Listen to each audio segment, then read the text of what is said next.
Salmo de número 73. Os irmãos acharam?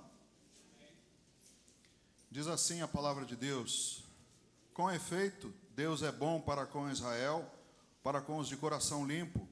Quanto a mim, porém, quase me resvalaram os pés, pouco faltou para que se desviassem os meus passos.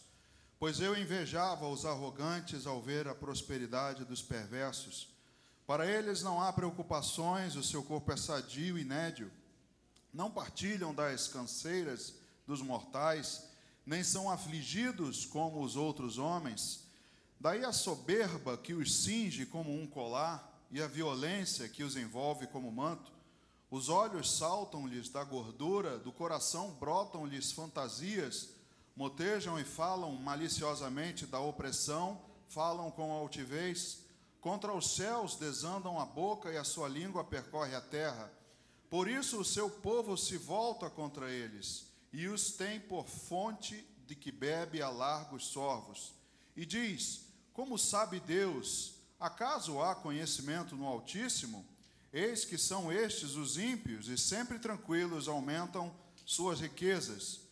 Com efeito, inutilmente conservei puro o coração e lavei as mãos na inocência. Pois de contínuo sou afligido e cada manhã castigado. Se eu pensar em falar tais palavras, já aí teria traído a geração de teus filhos. Em só refletir para compreender isso, achei muito pesada a tarefa para mim, até que entrei no santuário de Deus e atinei com o fim deles. Tu certamente os pões em lugares escorregadios e os fazes cair na destruição, como ficam de súbito assolados, totalmente aniquilados de terror, como ao sonho quando se acorda, assim, ó Senhor, ao despertares, desprezarás a imagem deles. Quando o coração se me amargou e as entranhas se me comoveram, eu estava embrutecido e ignorante, era como um irracional a tua presença.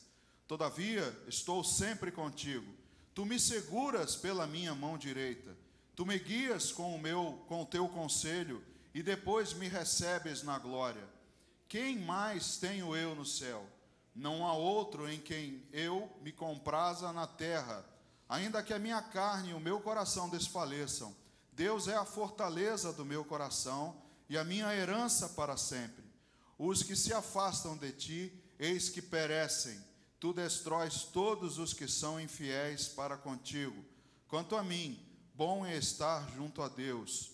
No Senhor Deus ponho o meu refúgio, para proclamar todos os teus feitos. Amém. Pai, aqui está a tua palavra mais uma vez, lida diante de nós. Obrigado, meu Deus, por esse privilégio, que ela venha ao encontro das nossas necessidades. Meu Deus, que eu seja um instrumento nas tuas mãos.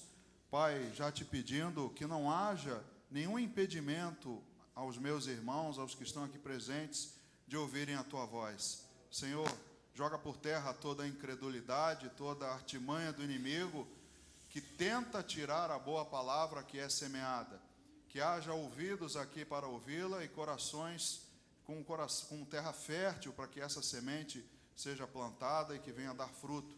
Meu Deus, assim colocamos este momento nas tuas mãos, pedindo as tuas bênçãos e a tua graça e já te agradecendo em nome de Jesus. Amém. Pode sentar, irmão.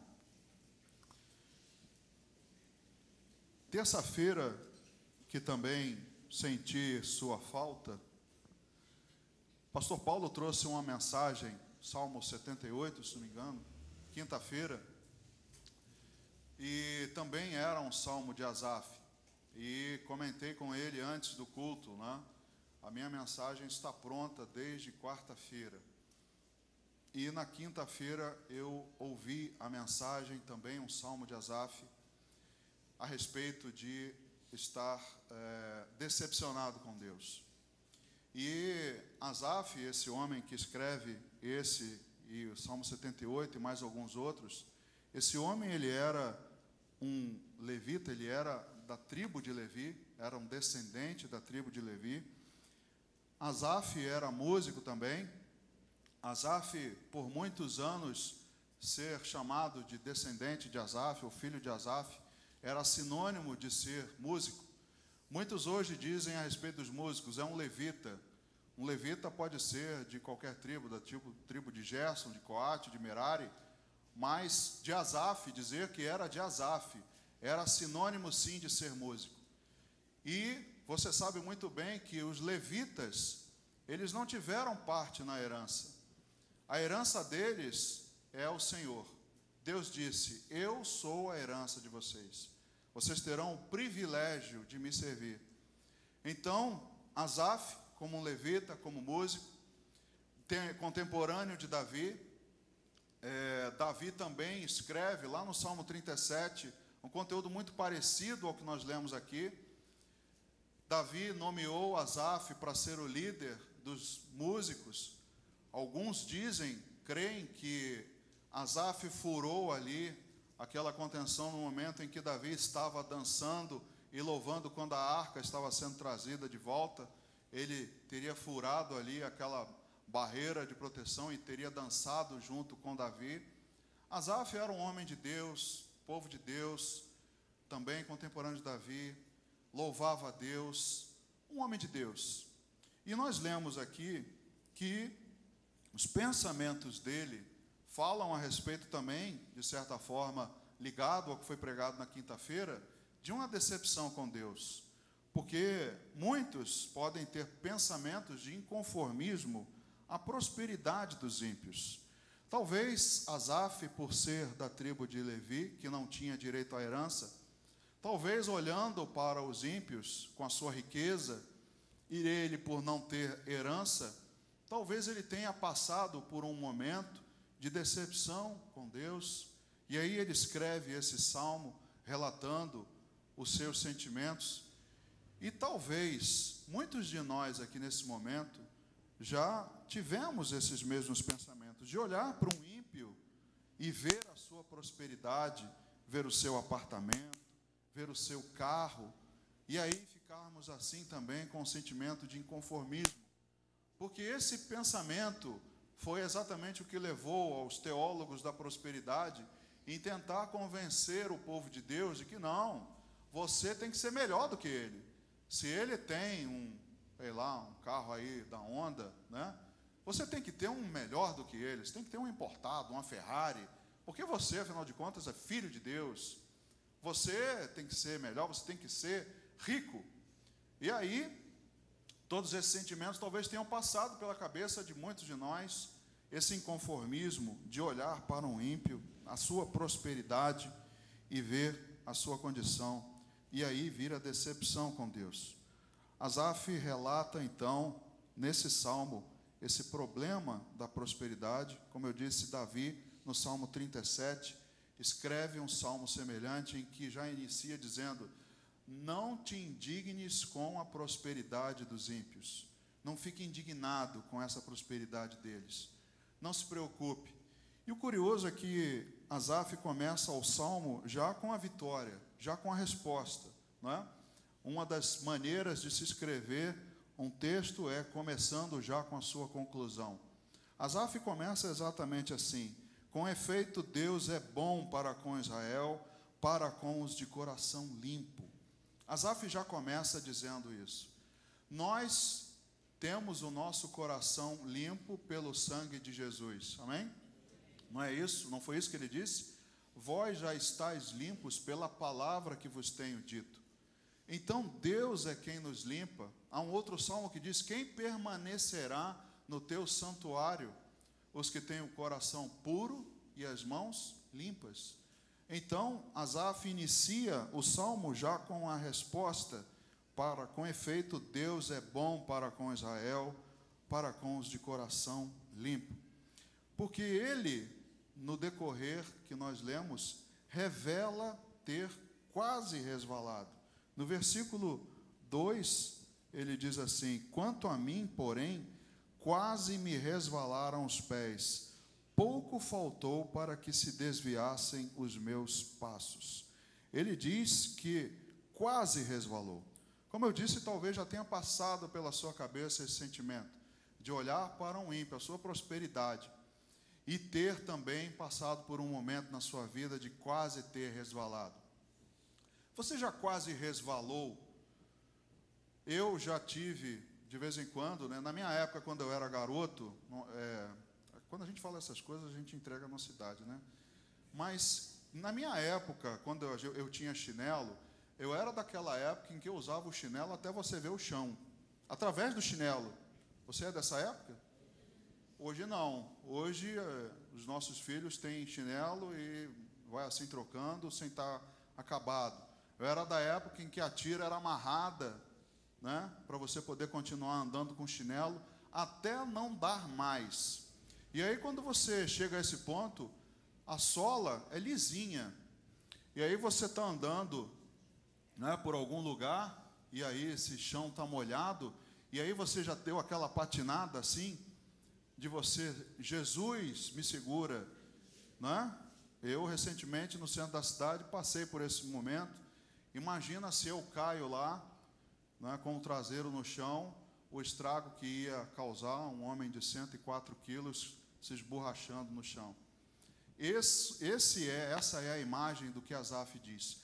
Quase me resvalaram os pés. É aquela andada que você dá aquela sacudida, porque nós podemos resvalar, como eu disse, porque o terreno não é firme, né?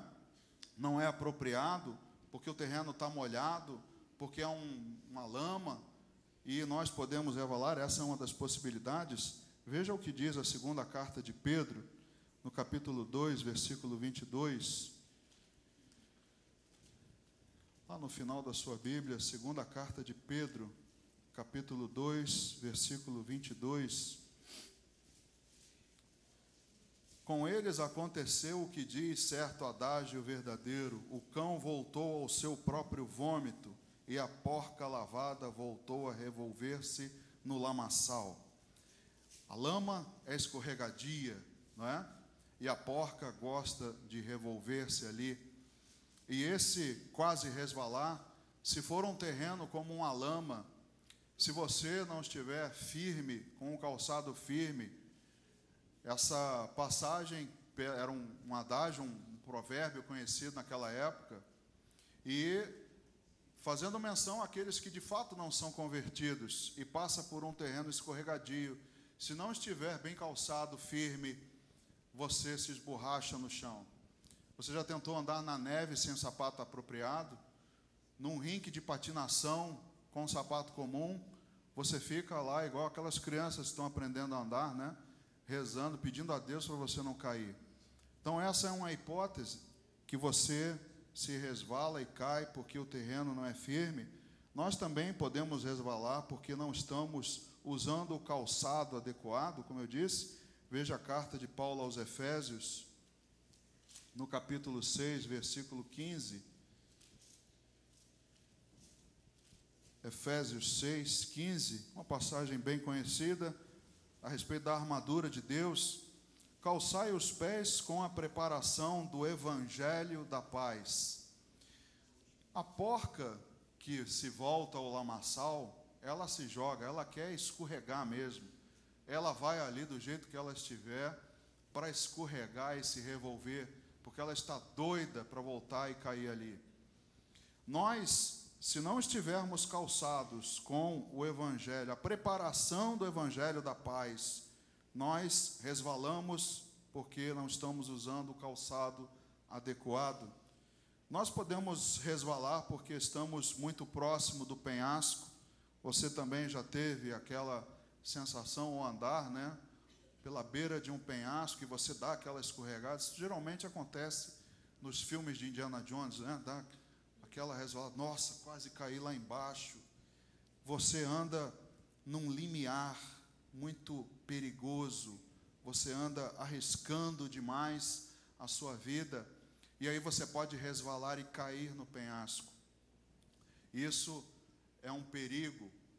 Eu lembro também de um conto antigo, né, que uma criança andava com a sua bicicleta ao redor da casa, e aí a mamãe, observando na porta, a criança na primeira passagem fala: mamãe, sem os pés.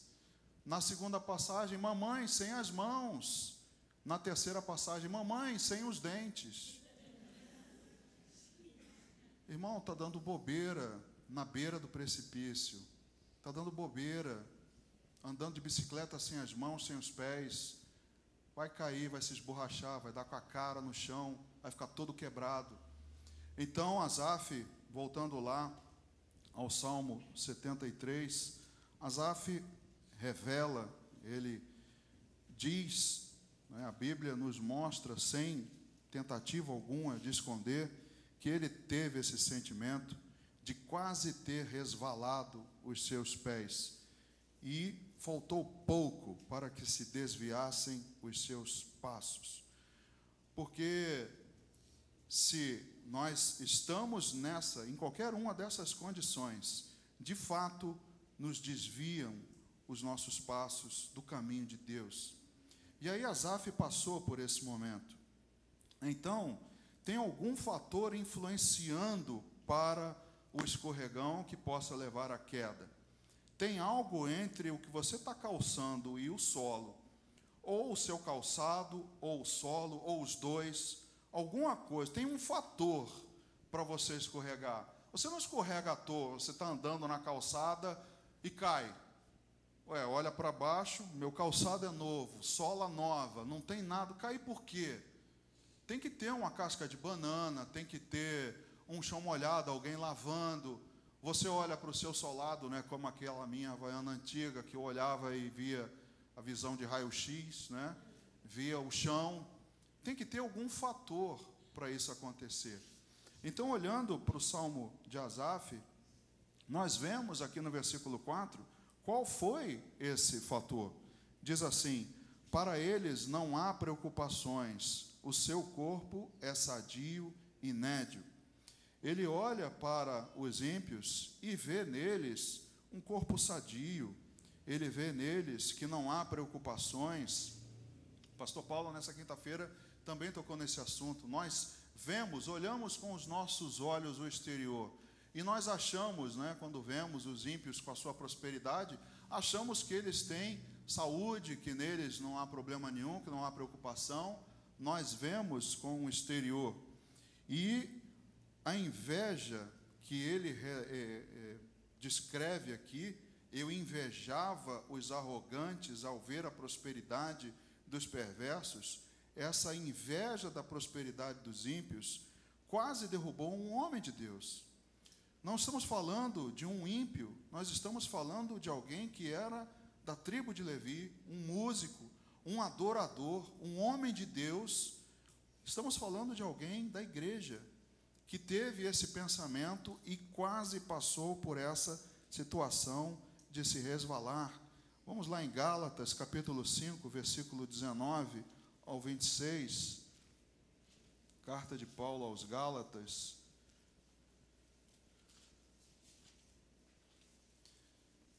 Gálatas, capítulo 5, do versículo 19 ao 26.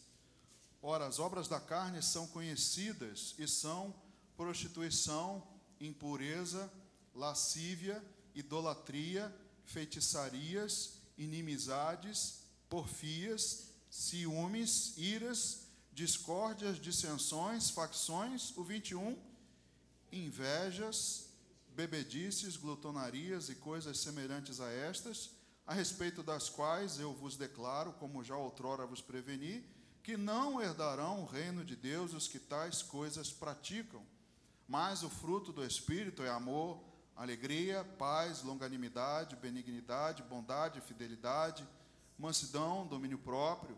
Contra estas coisas não há lei. E os que são de Cristo Jesus crucificaram a carne com as suas paixões e concupiscências. Se vivemos no Espírito, andemos também no Espírito. Se não nos deixemos possuir de vanglória, provocando uns aos outros, tendo inveja uns dos outros. Então, essa inveja pode derrubar. E nós vimos aqui que é uma obra da carne, e não herda o reino de Deus quem é invejoso. Nós não devemos nos possuir de vanglória, provocando inveja nos outros. Nós não devemos ser soberbos, querer exaltar a nossa sabedoria, o nosso conhecimento. para que o outro tenha inveja de nós. Não, muito pelo contrário, nós temos que levar a vida simples, a vida comum, né? Não há nada de errado em você ter um carro bom, mas há diferenças de você ter e você ser uma pessoa simples, de você ter e você ser uma pessoa soberba. Então também não cabe aqui, segundo o que diz Paulo aos Gálatas, não nos deixemos possuir dessa vanglória, né? Olha, eu tenho, você não tem. Olha o meu carro, eu tenho, você não tem. Olha, eu tenho isso, você não tem. Provocando uns aos outros. E aí Asaf, com todo esse sentimento, vendo isso tudo, sendo um homem de Deus, da tribo de Levi, que não tem herança, ele quase resvala os seus pés. A inveja foi uma das motivações para Satanás querer ser igual a Deus. Ele sentiu essa soberba, o quão bonito, belo, né, formoso ele era, e ele quis ser igual ao Altíssimo. Ele sentiu inveja de Deus também. Ele foi soberbo e foi invejoso. Ele quis ser igual ao Altíssimo e caiu. Não houve aquela escorregadinha como Asaf. Ele caiu de vez. Então, significa literalmente olhar para dentro de algo. Esse é o significado de inveja.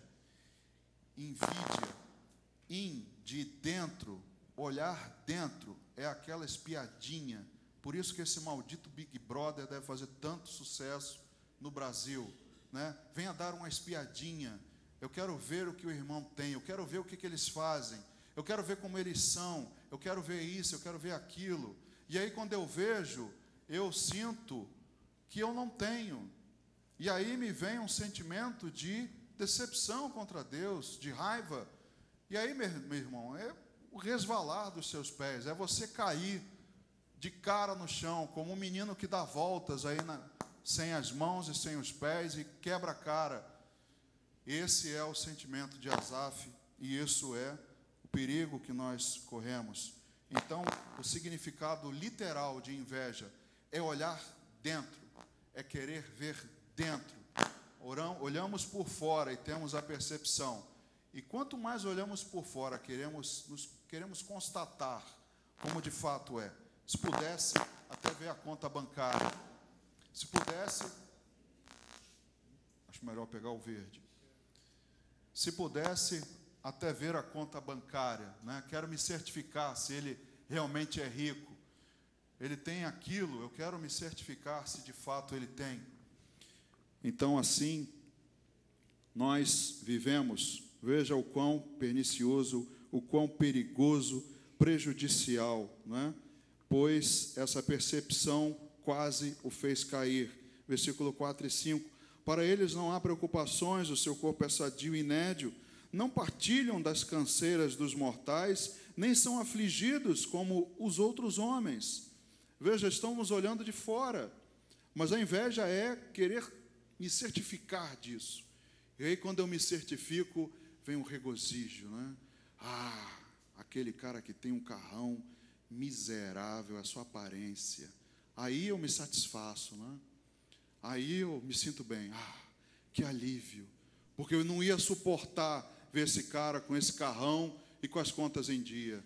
Mas se ele tivesse devendo aos outros, isso ia me dar um sentimento de satisfação, ia me aliviar. Porque Asaf olhava para os homens e via que eles não partilhavam das canseiras dos mortais, não eram afligidos como os outros homens, como eles eram, os levitas eram afligidos, porque o povo não sustentava os levitas, não entregava com fidelidade os dízimos e as ofertas. O princípio é o mesmo até hoje, é o sustento da obra de Deus, é o sustento da casa de Deus. E aí o povo, por infidelidade, não dava, e aí os levitas passavam necessidade.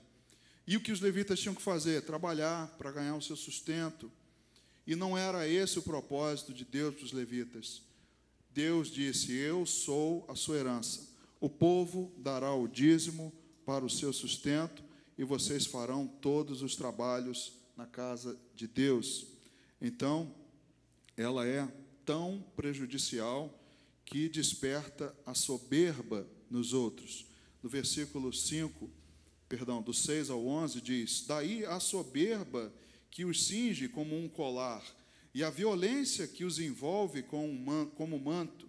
Os olhos saltam-lhes da gordura, do coração brotam-lhes fantasias, motejam e falam maliciosamente, da opressão falam com altivez. Contra os céus desandam a boca, e a sua língua percorre a terra.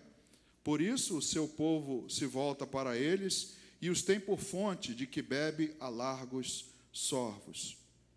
Por isso, irmãos, ela é tão perniciosa, porque ela desperta no alvo da inveja uma soberba.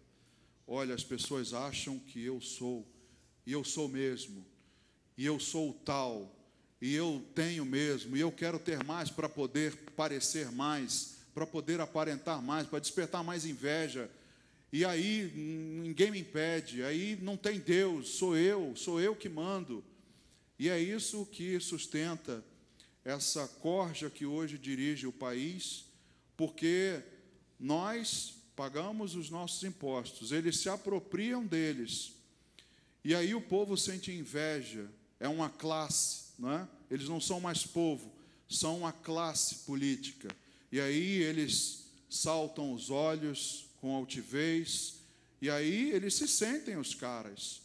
Para eles Deus nem existe, o que existe sou eu, o meu dinheiro. Então, o meu sentimento de inveja ainda desperta a soberba. Veja que é um ciclo vicioso, um ciclo interminável. Eu olho, sinto inveja. O outro percebe que eu sinto, vira soberbo. E quer que eu tenha mais inveja. Compra mais. Aí eu tenho mais inveja. Ele, opa, vou comprar mais. Não tem fim. Um abismo leva a outro abismo, como diz a Bíblia. E Asaf quase cai nesse perigo, nesse prejuízo de despertar a soberba nos outros, dessa destruição que tem sido plantada nos corações de muitos, destruindo ministérios. Os versículos 21 e 22, ele revela: quando o coração se me amargou e as entranhas se me comoveram, eu estava embrutecido e ignorante, era como um irracional à tua presença. Veja como ela pode destruir, entra no coração de um homem de Deus, de um homem que está servindo a Deus, a ponto de torná-lo irracional, embrutecido, ignorante à tua presença. Ele estava na presença de Deus, ele estava servindo a Deus.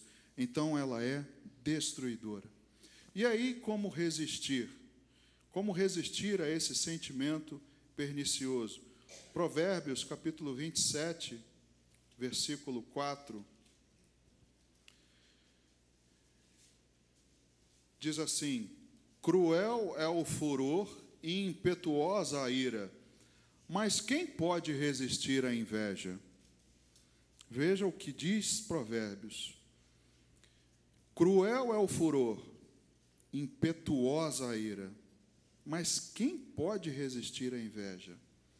É algo que destrói, é algo que acaba com o ser humano, porque é um sentimento de decepção, é um sentimento de fracasso, que o outro tem e eu não tenho. Eu deveria ter porque eu sirvo, eu sou de Deus, eu sou povo de Deus, eu estou aqui me esforçando, e o outro que não faz nada, ele não tem problema nenhum, ele tem um corpo sadio, tem tudo de bom, e eu estou passando necessidade aqui. Como é que pode isso? Quem pode resistir à inveja, irmão? E isso tem andado aí entre as igrejas, porque igrejas, nem sei se posso chamar assim, mas tem ensinado que você tem que almejar, que você tem que ter, que você tem direito, e aí há destruição. Quem pode resistir? Não há, né, diz a Bíblia, como resistir. Mas, no início, como eu disse, nós vimos que o próprio Asaf já anunciara a vitória. Com efeito, Deus é bom para com Israel, para com os de coração limpo. ele já vê no início, antes de começar o seu relato, ele já diz que a vitória naqueles que estão com Deus, no povo de Deus, os que têm o coração limpo, os que têm sido limpos, os que Deus purifica, os que Deus justifica. Essa é a única saída para ficar livre desse sentimento que é a inveja. Então, ele próprio inicia com a vitória. A cura para esse escorregão começa com uma mudança de visão. Inveja é olhar dentro. Inicia a cura com a mudança daquilo que eu vejo. Porque ele diz, do versículo 13 ao 17, no Salmo 73, com efeito, inutilmente conservei puro o coração e lavei as mãos na inocência. Olha o que ele diz. Ora, o que eu faço é inútil, porque eu tenho mantido puro o meu coração, eu tenho servido a Deus, eu tenho vindo aos cultos, eu tenho dizimado, eu tenho feito tudo. É inútil, pois de contínuo sou afligido e cada manhã castigado. O invejoso é assim, ele é afligido e castigado todo dia. A cada amanhecer ele é castigado. Esse era o sentimento de Asaf. Se eu pensar em falar tais palavras, já aí teria traído a geração de teus filhos. Em só refletir para compreender isso, achei muito pesada a tarefa para mim.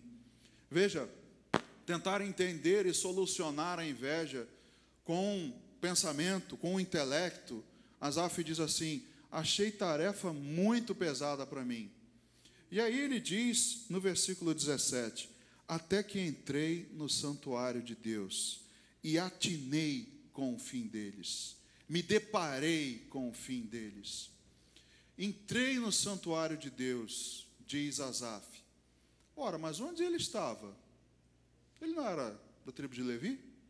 A tribo de Levi não era quem fazia o serviço no santuário, no templo? Não era da linhagem de Levi, dos sacerdotes de Arão, que tinham que trocar os pães da proposição, manter um incensário aceso? Não eram os outros que faziam os serviços no templo? Não era ele que estava de contínuo, como eu disse, Davi o nomeou como líder dos músicos? Onde é que ele estava, então? Ele nunca tinha entrado no santuário? Aí eu te pergunto, você não tem entrado no santuário? Eu vejo você aqui todos os dias, todos os domingos, domingos pela manhã.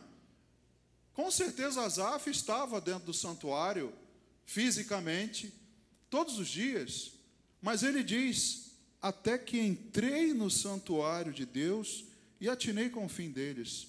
Algo mudou na visão de Asaf num dia, quando ele entrou de fato no santuário. Quando ele de fato teve um encontro com Deus, quando ele de fato percebeu, e aí ele se deu com o fim dele, se deparou, atinei, eu vi a realidade, o fim desses que eu tinha inveja. Mas é necessário entrar no santuário de maneira diferente. Entrar no santuário e sair todo dia da mesma maneira vai fazer com que a inveja acabe com você, com que ela te consuma todo dia de manhã um pouco. E aí esse sentimento de decepção com Deus, porque o outro tem e eu não tenho, porque o outro tem um carro e eu não tenho, porque o outro tem isso e eu não tenho. Deus dá a quem Ele quiser.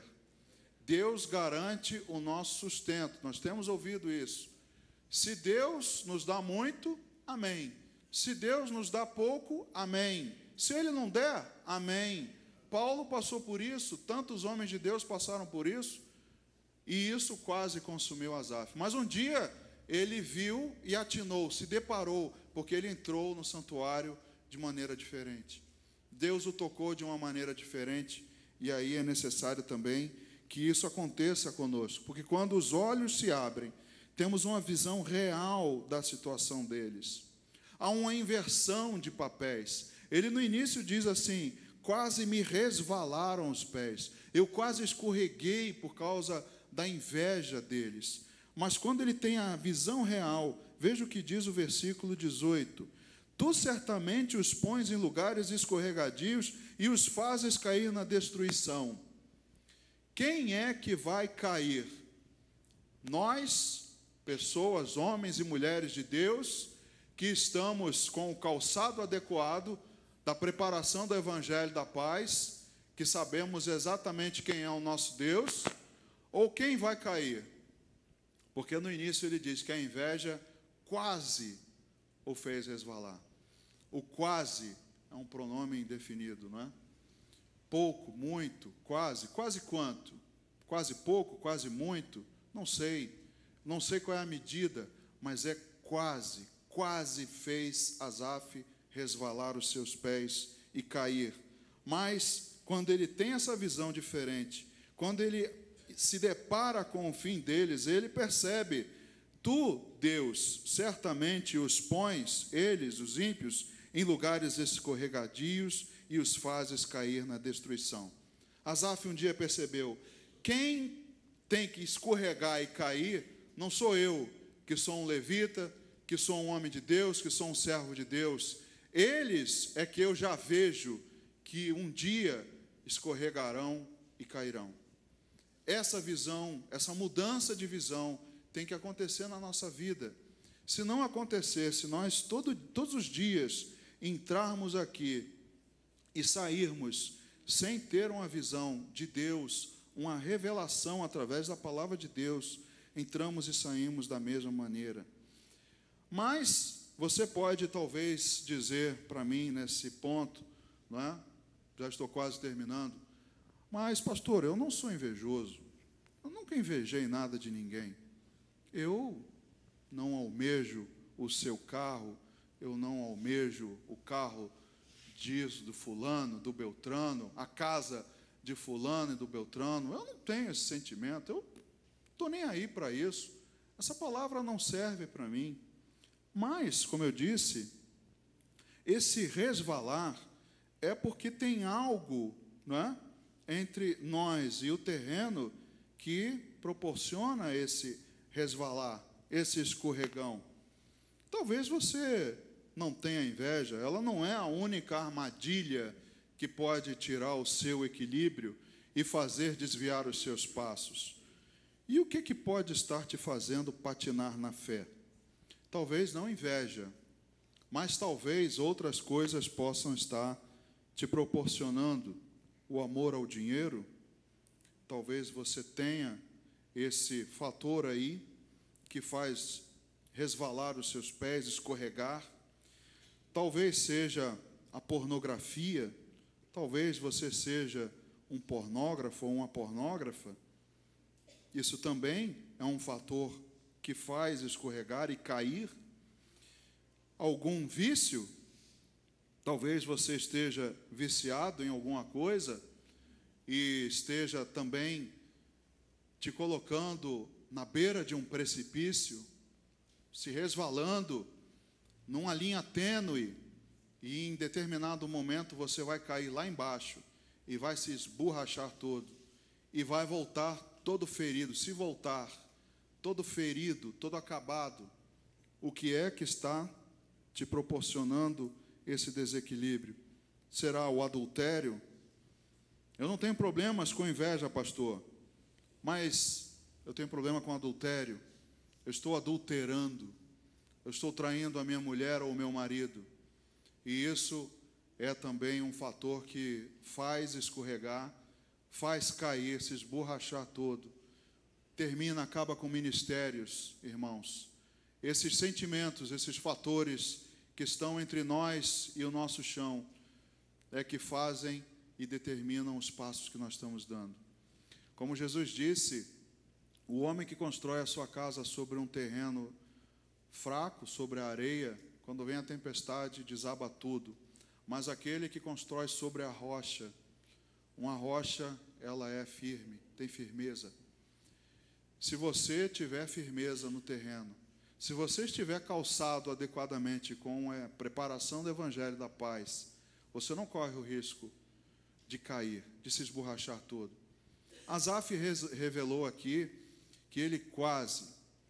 Nós podemos passar por isso, por esses sentimentos, podemos momentaneamente ter esses sentimentos vir à nossa cabeça, a cabeça de Asaf veio, mas ele disse: quase me resvalaram os pés. Ele não disse que me resvalou, eu caí, eu me esborrachei. Não, ele disse que quase me resvalou. E você também talvez tenha algum efeito que quase está tirando você do caminho do Senhor. Preste atenção. Eu falei aqui alguns: inveja, amor ao dinheiro, pornografia, vício, adultério, não sei. Mas o que a palavra diz é que um abismo chama outro abismo. Salmo 42, 7.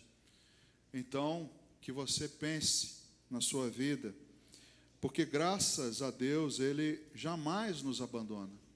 Deus está sempre por perto para socorrer quando chamamos.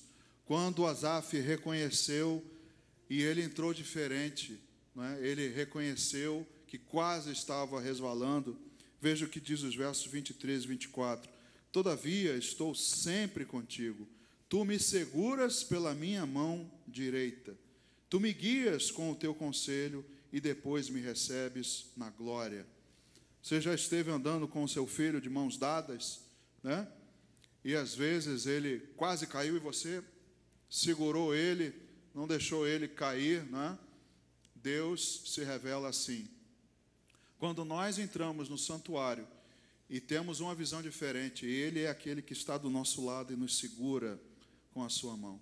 E Ele é que nos sustenta, Ele não nos abandona, porque somente Ele pode nos tirar de toda e qualquer situação. Do versículo 25 ao 28 diz assim: quem mais tenho eu no céu? Não há outro em quem eu me compraza na terra. Ainda que a minha carne e o meu coração desfaleçam, Deus é a fortaleza do meu coração e a minha herança para sempre. Aqui ele está dizendo, como um verdadeiro levita: Deus é a minha herança para sempre. Me perdi. Os que se afastam de ti, eis que perecem. Tu destróis todos os que são infiéis para contigo. Quanto a mim, bom é estar junto a Deus. No Senhor Deus ponho o meu refúgio para proclamar todos os seus feitos. Então, somente Ele pode nos tirar de toda e qualquer situação. Somente Deus pode nos segurar pela mão. Que você permaneça nos caminhos de Deus. Cuidado para não resvalar. Para a gente terminar, um último versículo. Primeira carta de Paulo aos Coríntios, capítulo 10, versículos 12 e 13. Primeira carta de Paulo aos Coríntios, capítulo 10, versículos 12 e 13. Aquele, pois, que pensa estar em pé, veja que não caia. Não nos sobreveio tentação que não fosse humana, mas Deus é fiel e não permitirá que sejais tentados além das vossas forças. Pelo contrário, juntamente com a tentação vos proverá livramento, de sorte que a possais suportar. Então esse é o nosso Deus, que nós, quando vemos essas situações, Deus te dá a opção de não fazer. Você tem livre-arbítrio, você tem a decisão de ter inveja ou não, você tem a decisão de adulterar ou não, você tem a decisão de ser pornógrafo ou não, de ter um vício ou não. Deus te dá livre-arbítrio, mas a palavra diz que Ele não é o tentador e que não sobreveio alguma tentação que nós não pudéssemos suportar, porque Deus, no mesmo momento em que permite a tentação, Ele também dá o livramento para que nós possamos suportar. Que Deus guarde os teus caminhos e por onde você anda. Amém? Que você tenha entendido a mensagem e que você faça uma análise. Vamos ficar de pé, vamos fazer uma oração. Que você faça uma análise da sua vida. Se você tem se sentido como Asaf, de quase saindo dos caminhos de Deus, é você e Deus. Você ouvindo a palavra de Deus é que tem que perceber e identificar isso. Porque muitos procuram ajuda quando já caíram, quando já estão desdentados, esborrachados, feridos. Muitos deixam para procurar ajuda depois que caíram. Mas Asaf percebeu quando estava para se resvalar. Que você perceba, faça essa análise. Vamos orar juntos para que Deus nos dê essa percepção. Curva a sua cabeça. Pai, nós ouvimos a Tua voz e entendemos, Senhor, a Tua mensagem. Como nós, o povo de Deus, assim como Asaf, um homem de Deus, podemos, Pai, pode acontecer conosco. A Tua palavra nos alerta: aquele que pensa estar de pé, cuide para que não caia. Muitos acreditam que estão de pé, mas já estão caídos, quebrados, e ainda pensam estarem de pé. Mas o Senhor diz que nós devemos cuidar para não cairmos. Asaf cuidou, porque ele percebeu que quase se resvalaram os seus passos, quase se afastou dos caminhos de Deus.